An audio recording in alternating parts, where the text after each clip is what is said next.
Bienvenue dans cette nouvelle édition du Non-Stop Info. Au sommaire, le président Mohamed Ould Abdelaziz élu pour un second mandat en Mauritanie.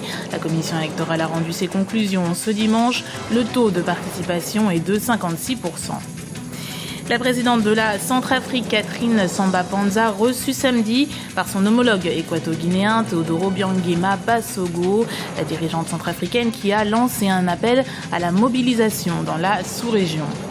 Et puis, les Algériens n'ont sans doute pas fermé l'œil de la nuit. Ce dimanche, les Fennecs se sont magistralement défaits de la Corée du Sud lors de leur deuxième match de Coupe du Monde. C'est une place historique en huitième de finale qui se profile. Les résultats provisoires de l'élection présidentielle en Mauritanie ont été annoncés ce dimanche par la commission électorale. Sans surprise, le président sortant, Mohamed Ould Abdelaziz, ressort vainqueur avec 81,89% des voix. Le boycott de l'opposition a eu un effet non négligeable sur le taux de participation. Les précisions de notre correspondant en Mauritanie, Franck Nedofina. La Commission électorale nationale indépendante a rendu public ce dimanche les résultats provisoires de l'élection présidentielle du 21 juin 2014 en Mauritanie. Mohamed Ould Abdelaziz, le président sortant, s'en sort vainqueur avec 81,89% des voix. Le taux de participation, qui était le principal enjeu de ce scrutin, est de 56,46%. Selon le dépôt des candidatures, 1. Candidature Mohamed Ould Abdelaziz de 81,89%. 2. Bouidjel Ould Houmaïd, 4,50%. 3. Lale Meriem Mentmoula Idriss, 0,49%. 4. Biram Dah Abeid, 8,67%. 5. Brahim Mokhtar Sar, 4,44%.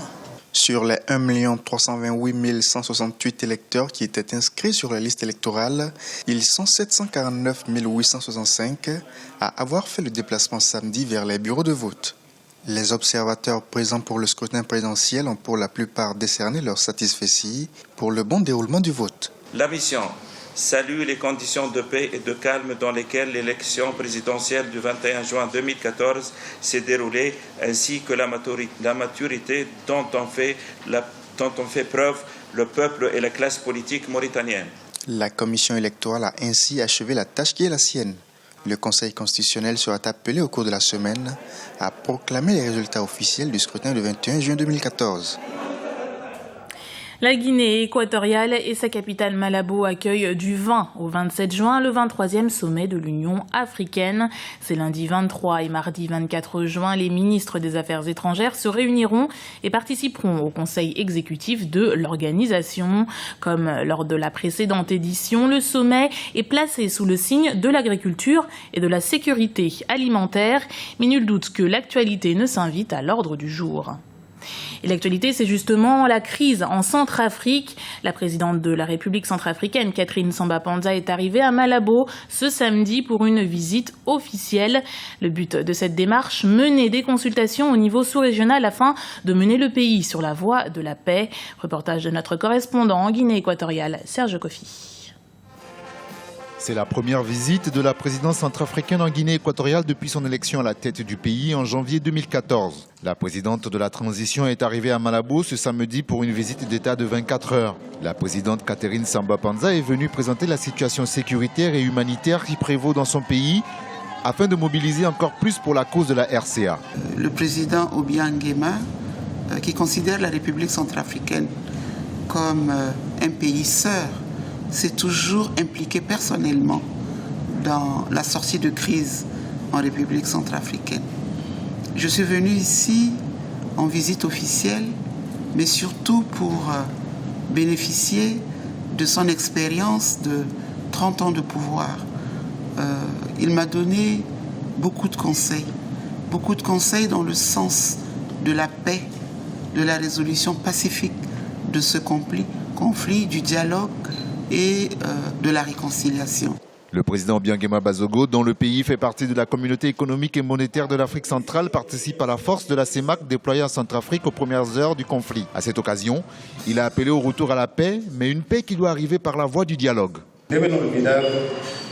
Les principaux leaders doivent oublier les rivalités qui opposent les uns aux autres et donner la priorité à la paix et à la sécurité du peuple qui peuvent aboutir au pardon, à la réconciliation et au dialogue de tous sans sous-estimer un groupe ou un autre de la nation centrafricaine.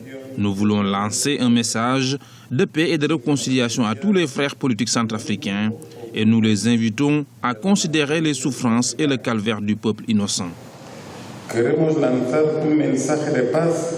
L'arrivée en Guinée équatoriale de Catherine Samba-Panza intervient à la veille du sommet des chefs d'État de l'Union africaine qui se tient à Malabo. Elle n'y participera pas. Son pays est suspendu de l'organisation, mais la situation en RCA sera certainement débattue lors des travaux. Le président tunisien Monsef Marzouki, accompagné d'une délégation officielle et d'une centaine d'opérateurs économiques, est arrivé aux environs de 16h à Niamey, capitale du Niger. C'est la nouvelle étape d'une tournée en Afrique subsaharienne après le Mali. Le président qui a été accueilli dès son atterrissage par son homologue nigérien Mahamadou Issoufou, accompagné du Premier ministre et de plusieurs membres du gouvernement. On termine ce journal avec la Coupe du monde de football au Brésil et l'Algérie s'est complètement relancée en battant la Corée du Sud ce dimanche 4-2. Après avoir mené pendant toute la première mi-temps, les Fennecs ont assisté à une légère remontée des Coréens pour finalement s'emparer de la deuxième place du groupe. Seul un échec contre la Russie pourrait les priver d'une qualification en 8e de finale historique. C'est évidemment une foule en liesse qui a célébré cet événement dimanche soir. Regardez. Je suis heureux, très heureux. Merci à Dieu. Ce soir, nous avons rendu tous les Arabes et tous les Africains heureux.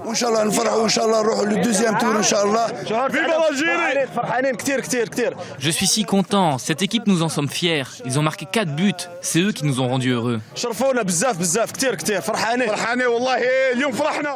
Également, le Portugal n'a pu obtenir qu'un match nul face aux États-Unis. Score final 2-2.